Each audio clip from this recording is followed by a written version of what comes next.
ভাই, শেষ প্রশ্ন। যারা এখনো পর্যন্ত মনস্থির করতে পারেনি তাদের উদ্দেশ্যে কি বলবেন? নিজের জীবনের দিকে তাকান।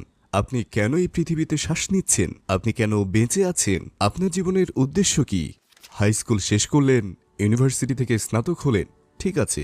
তারপর আমি একটা ভালো চাকরি করব, ঠিক আছে। তারপর আমি অনেক টাকা উপার্জন করে ধনী হব, ঠিক আছে।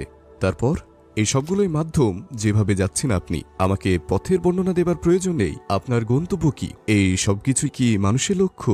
আপনি জানেন, চাকরির পরীক্ষায় এমন অনেক প্রশ্ন করা হয়, তারা জিজ্ঞেস করে 10 বছর পর আপনি নিজেকে কোথায় দেখতে চান। আমার মতে আপনার নিজেকে এই প্রশ্নটাই করা উচিত। 100 বছর পর আপনি নিজেকে কোথায় দেখতে চান? এই প্রশ্নটা বেশ গুরুতর।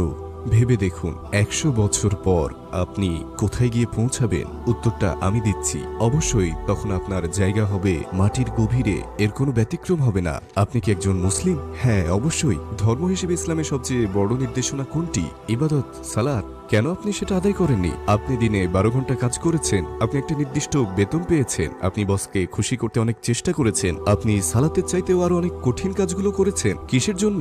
টাকার জন্য।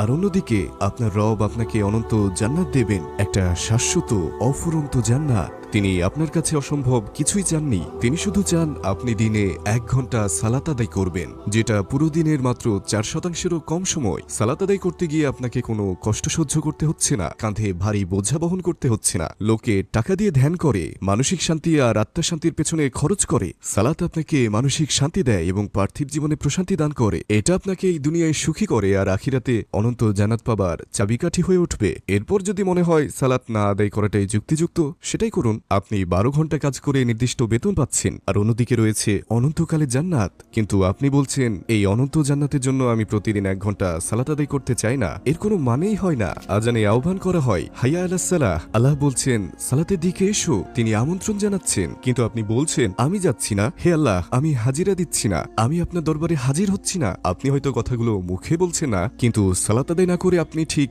এগুলোই বলছেন। আপনি কার্যত বলছেন, আমি আপনার মুখোমুখি হতে চাই না, আমার ইচ্ছা করছে না। আমি বেতন পেয়ে জীবনকে উপভোগ করতে গিয়ে বসের কাছে আমার হৃদয়কে বিক্রি করে দিতে পারি, কিন্তু আপনার মুখোমুখি হওয়া বা অনন্ত জান্নাতের ক্ষেত্রে আমি সেগুলোতে মোটেই আগ্রহী নই। আপনি এটা মুখে বলছেন না, কিন্তু সত্যিকার অর্থে আপনি এসবই বলছেন। আপনি বুকের উপর হাত রেখে আমাকে বলুন, এটা কি আপনার জন্য এতটাই কঠিন কাজ? আপনার চারপাশে যে মানুষগুলো সালাত আদায় করছে তাদের দেখুন, এসব করে তারা কি পস্তাচ্ছে? তাদের প্রশ্ন করুন। যদি তাদের একজনও বলে, গত 5 বছর ধরে সালাত আদায় করে আমি পস্তাচ্ছি, ঠিক আছে, তাহলে সালাত আদায় করবেন না। কিন্তু তারা সবাই আপনাকে এই কথাই বলবে, আলহামদুলিল্লাহ, সালাত আদায় শুরু করা আমার জীবনের সবচেয়ে শ্রেষ্ঠ সিদ্ধান্ত ছিল।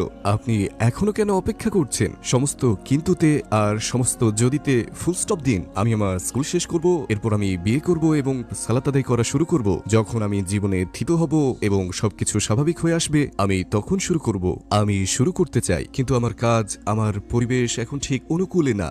স্কুলের পরিবেশ একেবারে অনুকূলে না। ভাই, এসব অজুহাত ঝেড়ে ফেলুন, এগুলো পায়ের নিচে পিষে ফেলুন, এরপর সেগুলো ছুঁড়ে ফেলে দিন। এইসব অজুহাত আসছে শয়তানের কাছ থেকে, সেগুলো ভুলে যান। আপনার হাত দুটো তুলুন আর বলুন, আল্লাহু আকবার। সমস্ত দুনিয়াকে আপনার পেছনে ফেলে আসুন, বলুন আল্লাহু আকবার। বলুন, হে আমার রব, আমি আপনার মুখোমুখি হয়েছি, আমি তাওবা করতে এসেছি, আমি আপনার কাছে এসেছি আমার রব। আপনার হাত দুটো একসাথে দৃঢ়ভাবে পেটের উপর রাখুন। আপনি জায়নামাজ বিছিয়ে দিন। আপনি কিছুই হারাবেন না, আপনি লাভ করবেন অনন্ত জান্নাত ইনশাল্লাহ। আল্লাহ যা হুকুম করেন তা হয়ে যায়। আল্লাহর সাথে দর কষাকষি কি সম্ভব? আপনি কি বুঝতে পারছেন না যে এটা ইবলিশের, শয়তানের চাল? কবরস্থানের দিকে তাকান। কবরস্থানগুলো মানুষে পরিপূর্ণ। এমন সব মানুষে পূর্ণ যারা বিলম্ব করেছিল, এমন সব মানুষে পূর্ণ যারা বলেছিল, কসম করে বলছি, যখন আমার জীবন স্বাভাবিক হবে আমি সালাত শুরু করব।